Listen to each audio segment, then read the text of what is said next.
Ce samedi 17 décembre, CIST l'événement sur TF1.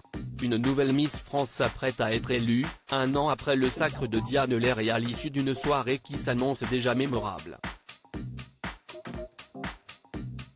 Elles sont 30 candidates à espérer remporter l'écharpe et la couronne grâce au vote du public et du jury, lequel a été modifié à la dernière minute en raison du désistement de l'un des membres.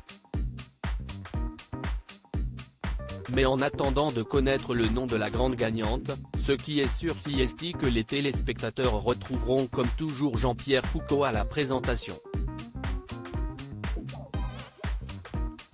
L'animateur est aux commandes du programme pour la 28e année consécutive et il l'assure, il ne s'agira pas de sa dernière, n'en déplaise à certains.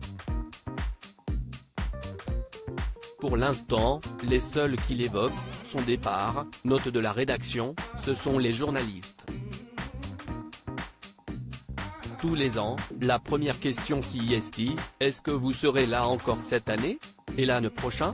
Aujourd'hui encore, un hebdomadaire annonçait que Nikos Aliagas allait prendre ma place, a-t-il expliqué aux Parisiens. Une rumeur dont a également eu vent Nikos Aliagas, lequel s'est empressé de contacter son confrère pour le rassurer. J'étais sur la route, Nikos m'a téléphoné en me disant qu'ouest ce que CIST que cette histoire? Évidemment que je ne prends pas ta place, a-t-il rapporté. Jean-Pierre Foucault a profité de cet échange pour prendre des nouvelles de son ami qui s'était blessé lors d'un prime de la Star Academy au mois de novembre. Il a encore mal à la jambe, il a encore de la rééducation, a déclaré l'animateur de 75 ans. Une jambe retournée CIST le compagnon de Tina Grigoriou lui-même qui avait annoncé sa blessure, laquelle a empêché l'homme de présenter les Energy Music Awards. Il a porté par la suite davantage de détails sur l'incident lors d'un entretien pour Téléstar.